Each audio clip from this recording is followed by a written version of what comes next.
Hey, Andy. What's up? No, the other Andy. Yeah, what's up? You got a phone call. Oh, great. Hey, this is Andy. Oh, hey, Leon. Oh, no, you want the other Andy. Hey, Andy. Leon. There's no time for that. I broke a bike spoke over the weekend. Get it fixed? No, I kept riding it and then two more broke. So then you got it fixed? No, I kept riding it.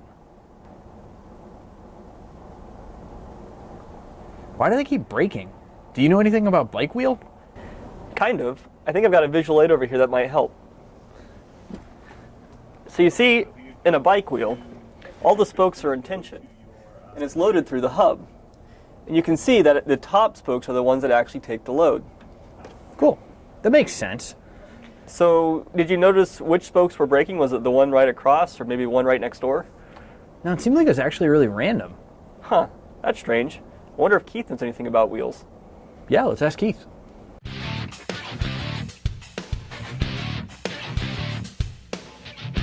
Hey, Keith. You know anything about bike wheels? No, but I'm always willing to learn. Why? My spokes keep breaking unpredictably.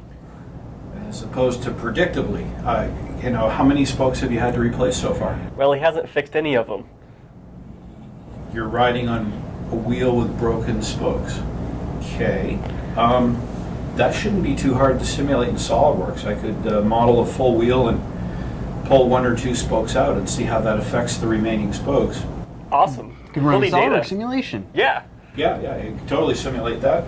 I can set up a CAD model and load it up in no time at all. Great, let's get the data. Yeah, we're going to need data. We'll get back to you as soon as we have got it. it. All I need to know is...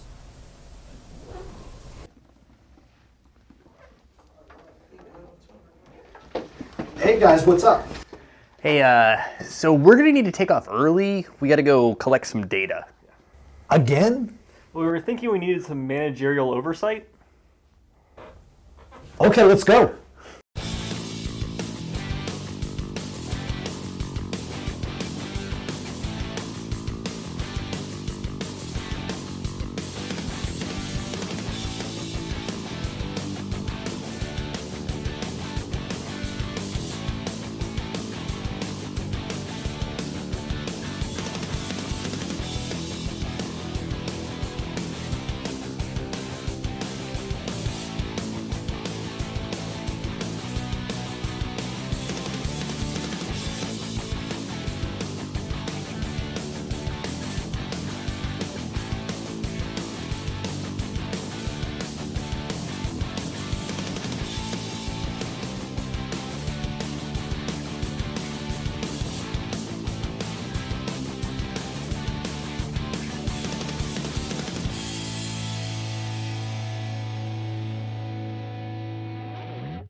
Hey, Keith, we got the data. It wasn't easy, but we got it. Cool. The bicycle data. Yes. Yeah. Yes. Andy, how much do you weigh? Me? The other Andy. About 210. That's all I needed to know. Let's see. So 210. That's approximately 934.34 newtons. So, Sure. So all I have to do is take my 100 Newton study I ran while you guys were out, scale it up, and we've got our results.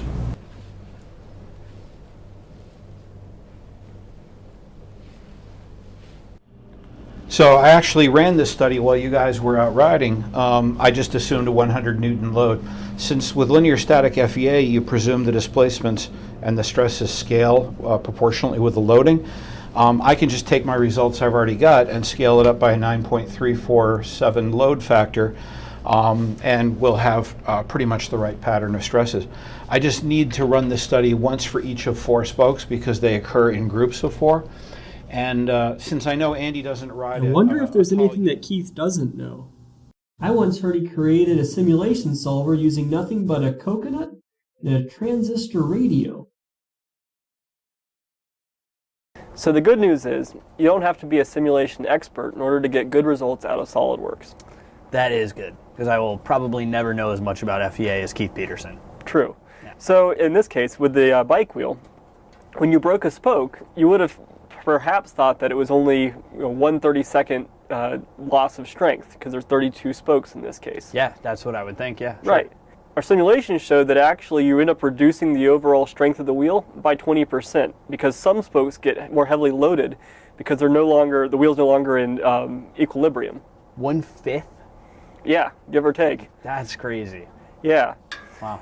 But wait, there's more. Not only did you potentially, break this spoke down here and then overstress one of its neighbors, but you kept riding on it, remember? Yeah, I do remember. Yeah. And spokes kept breaking even after you replaced the one that broke initially. It's like popcorn. Right. Yeah. So that's because you're probably running up at a factor of safety of about 1. So what's happening is you're getting fatigue failure because you kept riding on the remaining spokes, and over time, they're going to start to break.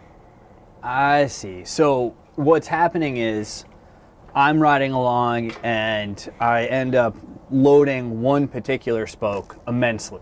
It breaks. It goes beyond yield.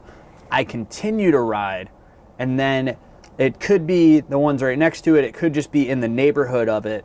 They end up getting loaded to the point where they are near a factor of safety of 1, and eventually over time, just from riding, because I haven't replaced the one that didn't break, even though it ends up getting a factor of safety close to 1, it ends up with a fatigue failure, because eventually it will break because this whole thing got knocked out of equilibrium. Exactly. Okay. If I recall correctly, I think Keith only asked us how much you weighed. Yeah. We really didn't need to go out and test all of this, did we? We technically didn't. However, I think it was an excellent use of company time. I think so too.